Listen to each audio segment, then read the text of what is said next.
ॐ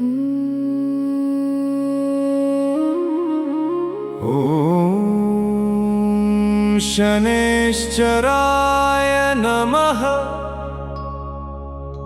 ॐ शनैश्चराय नमः। ॐ शनैश्चराय नमः।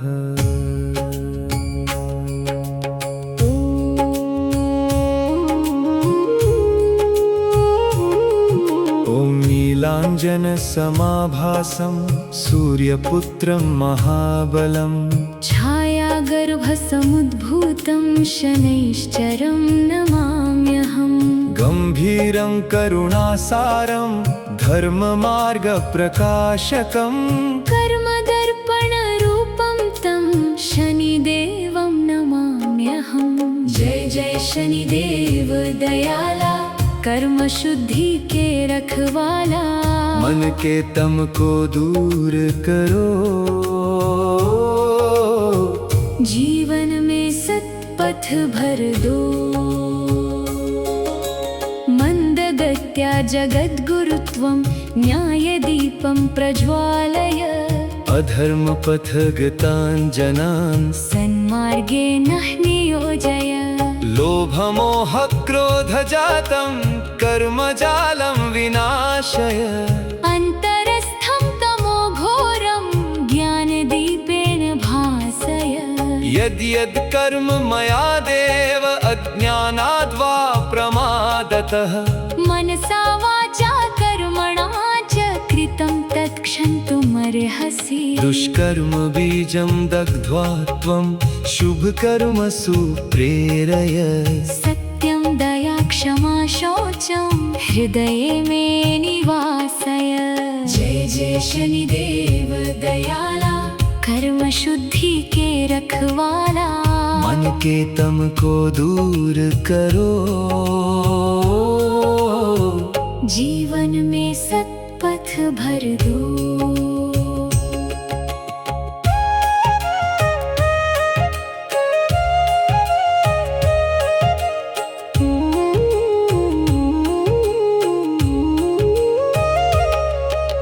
छायापुत्र महातेजः सूर्यवंशसमुद्भव।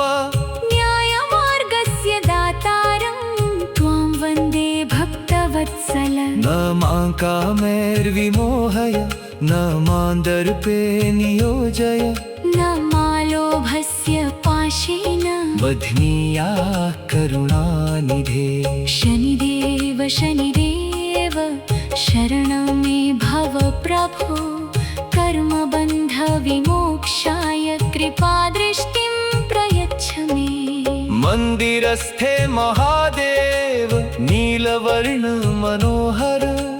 तैलदीपप्रदीप्तेन हृदयं मे प्रकाशय। न चाहं राज्यं याचेऽहं, न याचे धनसम्पदः।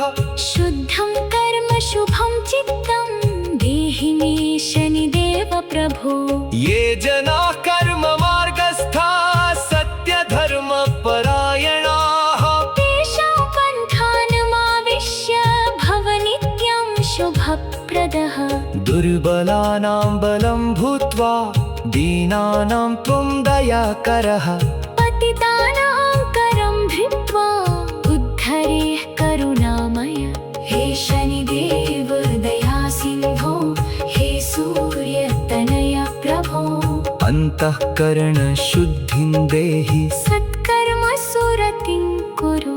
मिथ्यावाक्यं परित्यज्य, सत्यवाणी ददस्व मे। परपीडां परित्यज्य, परसेवां प्रयच्छ मे। द्वेषं क्रोधं च लोभं च मदं मोहं च नाशय। मैत्रीं करुणया सार्धं हृदये मे निवेशय। कर्मणां फलदाता त्वं, कर्मणां मार्गदर्शकः। कर्मशुद्धिप्रदाता च भव मे नाथ शाश्वतः। यत्र यत्र विपत्पाशः, यत्र यत्र भयाकुलं, तत्र तत्र तत्र स्मितो देव दीपवत् मार्गदर्शकः। जय जय शनिदेव दयाला, कर्म शुद्धि के रखवाला। जीवन मेरा शुद्ध करो, चरणों में अनुराग भरो। शनिवारस्य पुण्येऽस्मिन् भक्त्या त्वां प्रणमाम्यहम्। न्याय धर्म स्वरूपं त्वां हृदि नित्यं स्मराम्यहम्। तैलदीपं समर्पयामि, कृष्णपुष्पं च भक्तितः। दीनसेवां करिष्यामि। तुष्टो भव ममानघ। नीलाम्बरधरं देवं नीलमाल्यविभूषितं। छायासुतं महाघोरं भक्तानां शुभदं भजे। सूर्यपुत्रं महावीरं शनैश्चरमनामयम्। कर्मशुद्धिप्रदं देवं नमामि शरणं कृतः। कर्मशुद्धं मनःशुद्धं माने शुद्धा भवेत् सदा। शनिदेव प्रसादेन जीवनं मङ्गलं भवे। जय जय शनिदेव दयाला, कर्म शुद्धि के रखवाला। जीवन मेरा शुद्ध करो, चरणों में अनुराग भरो।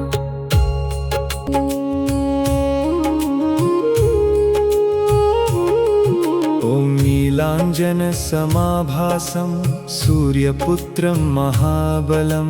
छायागर्भसमुद्भूतं शनैश्चरं नमाम्यहम्। गम्भीरं करुणासारं धर्ममार्गप्रकाशकम्। कर्मदर्पणरूपं तं शनिदेवं नमाम्यहम्। जय जय शनिदेव दयाला, कर्म शुद्धि के रखवाला। मन के तम को दूर करो, जीवन में सत्पथ भर दो। मन्दगत्या जगद्गुरुत्वं न्यायदीपं प्रज्वालय। अधर्मपथगतान् जनान् सन्मार्गेण नियोजय। लोभमोहक्रोधजातं कर्मजालं विनाशय। अन्तरस्थं तमोघोरं ज्ञानदीपेन भासय। यद्यद् कर्म मया देव अज्ञानाद्वा प्रमादतः। मनसा वाचा कर्मणा च कृतं तत्क्षन्तुमर्हसि। दुष्कर्म बीजं दग्ध्वा त्वं शुभकर्मसु प्रेरय। सत्यं दया क्षमा शौचं हृदये मे निवासय। जय जय शनिदेव दयाला, कर्म शुद्धि के रखवाला। मन के तम को दूर करो, जीवन में सत्पथ भर दो।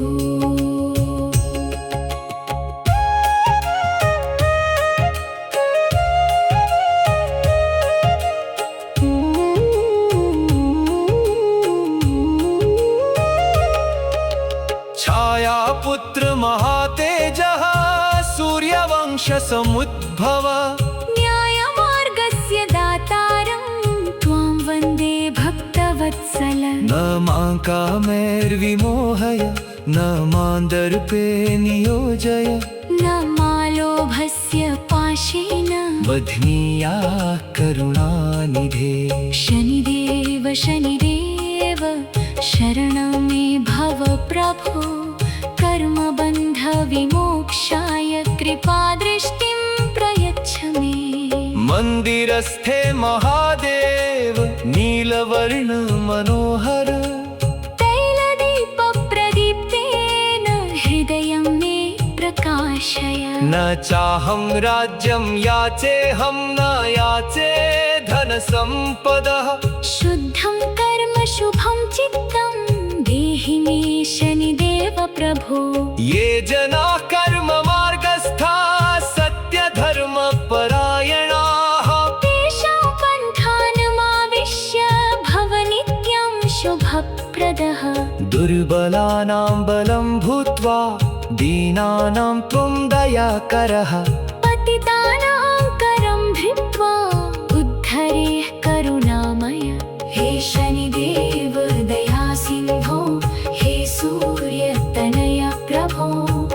अंतःकरणशुद्धिं देहि सत्कर्मसु रतिं कुरु मिथ्यावाक्यं परित्यज्य सत्यवाणी ददस्व मे परपीडां परित्यज्य परसेवां प्रयच्छ मे द्वेषं क्रोधं च लोभं च मदं मोहं च नाशय मैत्रीं करुणया सार्धम् हृदये मे निवेशय कर्मणां फलदाता त्वं कर्मणां मार्गदर्शकः कर्मशुद्धिप्रदाता च भव मे नाथ शाश्वतः यत्र यत्र विपत्पाशः यत्र यत्र भयाकुलं तत्र तत्र स्मितो देव दीपवत् मार्गदर्शकः जय जय शनिदेव दयाला कर्म शुद्धि के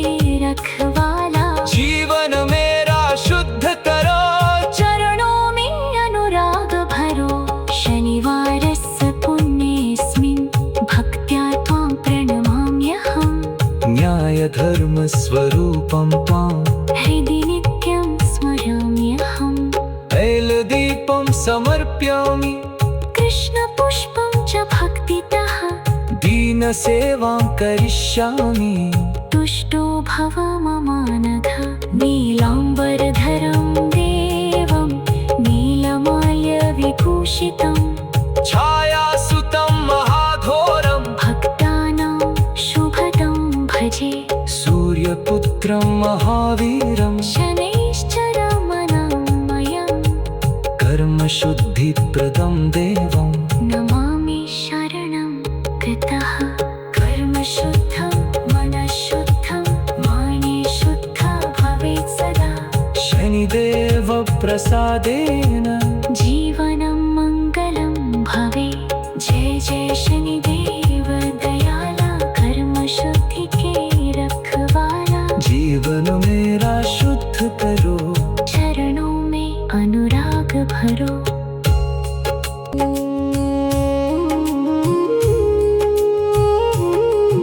ॐ नीलाञ्जनसमाभासं सूर्यपुत्रं महाबलं छायागर्भसमुद्भूतं शनैश्चरं नमाम्यहम् गम्भीरं करुणासारं धर्ममार्गप्रकाशकम् कर्मदर्पणरूपं तं शनिदेवं नमाम्यहम् जय जय शनिदेव दयाला कर्म शुद्धि के रखवाला मन के तम को दूर करो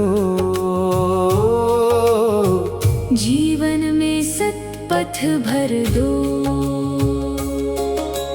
मन्दगत्या जगद्गुरुत्वं न्यायदीपं प्रज्वालय अधर्मपथगतान् जनान् सन्मार्गे नः नियोजय लोभमोहक्रोधजातं कर्मजालं विनाशय अन्तरस्थं तमो घोरं ज्ञानदीपेन भासय यद्यद् कर्म मया देव अज्ञानाद्वा प्रमादतः मनसा वाचा कर्मणा च कृतं तत् क्षन्तुमर्हसि दुष्कर्म बीजं दग्ध्वा त्वं शुभकर्मसु प्रेरय सत्यं दया क्षमा शौचं हृदये मे निवासय जय जय शनिदेव दयाला कर्म शुद्धि के रखवाला मन के तम को दूर करो जीवन में सत्पथ भर दो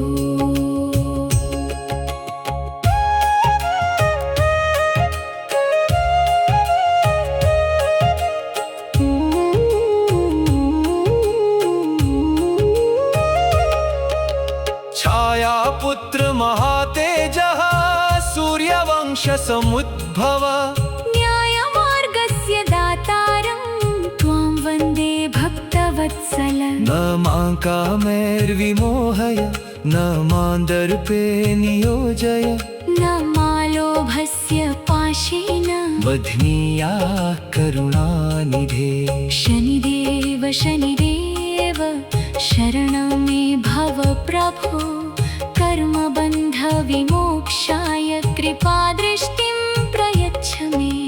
मन्दिरस्थे महादेव नीलवर्ण मनोहर तैलदीपप्रदीप्तेन हृदयं मे प्रकाशय। न चाहं राज्यं याचेऽहं न याचे धनसम्पदः शुद्धं कर्म शुभं चित्तं देहि मे शनिदेव प्रभो। ये जनाः कर्ममार्गस्थाः सत्यधर्मपरायणाः तेषां पन्थानमाविश्य भव नित्यं शुभप्रदः। दुर्बलानां बलं भूत्वा दीनानां त्वं दयाकरः पतितानां करं धृत्वा उद्धरेः करुणामय। हे शनिदेव दयासिन्धो हे सूर्यतनय प्रभो। अन्तःकरणशुद्धिं देहि सत्कर्मसुरतिं कुरु। मिथ्यावाक्यं परित्यज्य सत्यवाणी ददस्व मे। परपीडां परित्यज्य परसेवां प्रयच्छ मे। द्वेषं क्रोधं च लोभं च मदं मोहं च नाशय।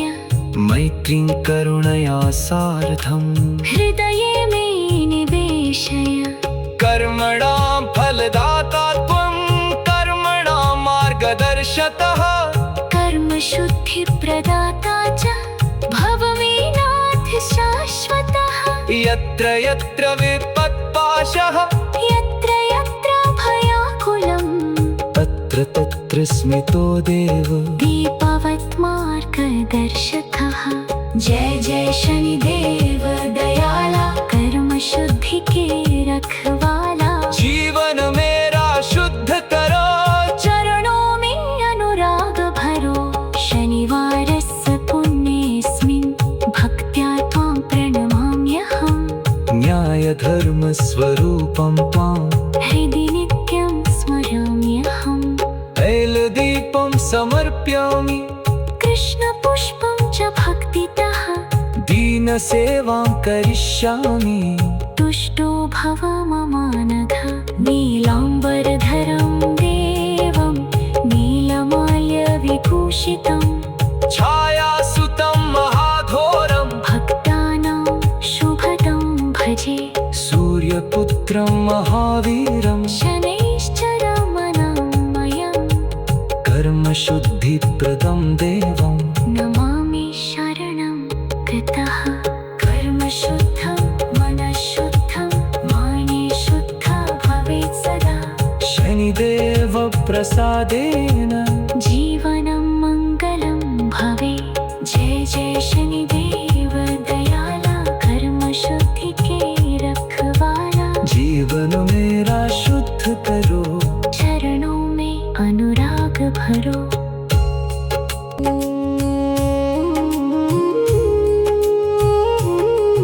ॐ नीलाञ्जनसमाभासं सूर्यपुत्रं महाबलं छायागर्भसमुद्भूतं शनैश्चरं नमाम्यहम्।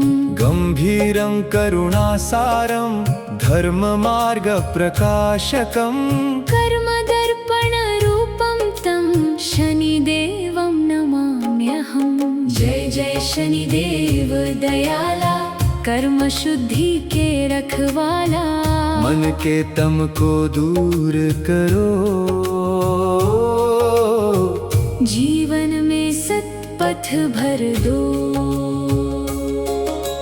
मन्दगत्या जगद्गुरुत्वं न्यायदीपं प्रज्वालय। अधर्मपथगतान् जनान् सन्मार्गे नः नियोजय। लोभमोहक्रोधजातं कर्मजालं विनाशय। अन्तरस्थं तमोघोरं ज्ञानदीपेन भासय। यद्यद् कर्म मया देव अज्ञानाद्वा प्रमादतः मनसा वाचा कर्मणा च कृतं तत्क्षन्तुमर्हसि। दुष्कर्म बीजं दग्ध्वा त्वं शुभकर्मसु प्रेरय। सत्यं दया क्षमा शौचं हृदये मे निवासय। जय जय शनिदेव दयाला, कर्म शुद्धि के रखवाला। मन के तम को दूर करो, जीवन में सत्पथ भर दो।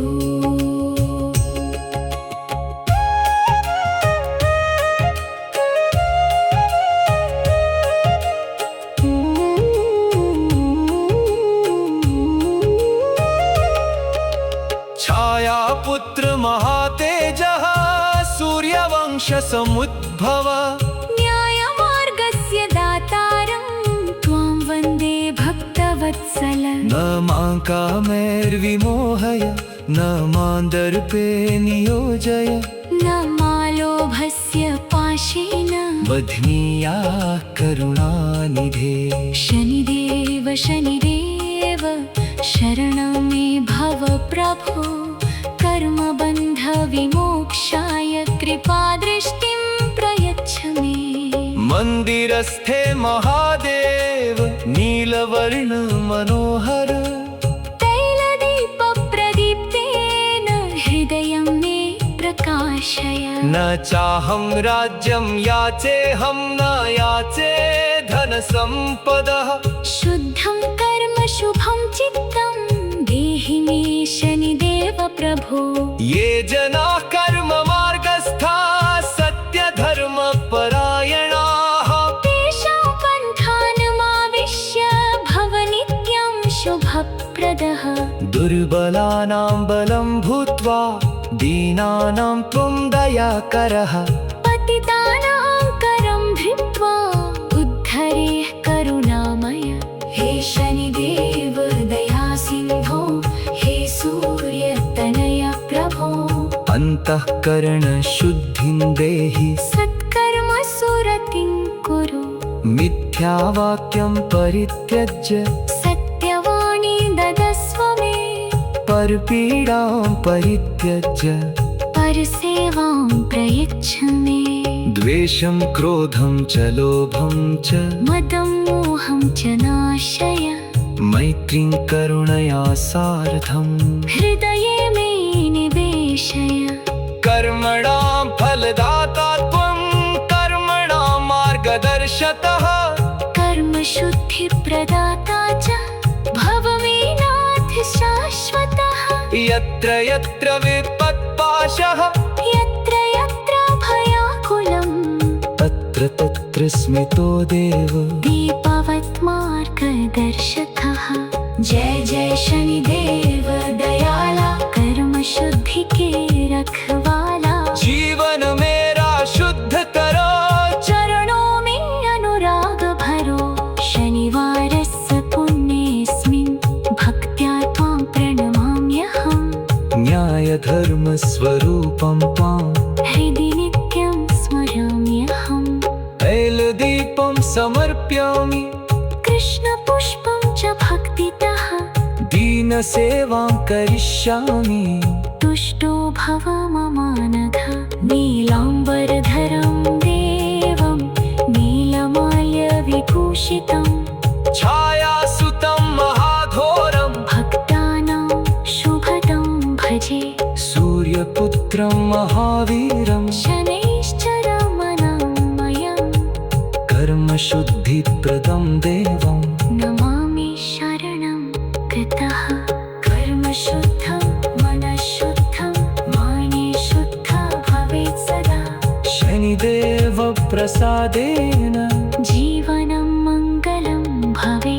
जय जय शनिदेव दयाला, कर्म शुद्धि के रखवाला। जीवन मेरा शुद्ध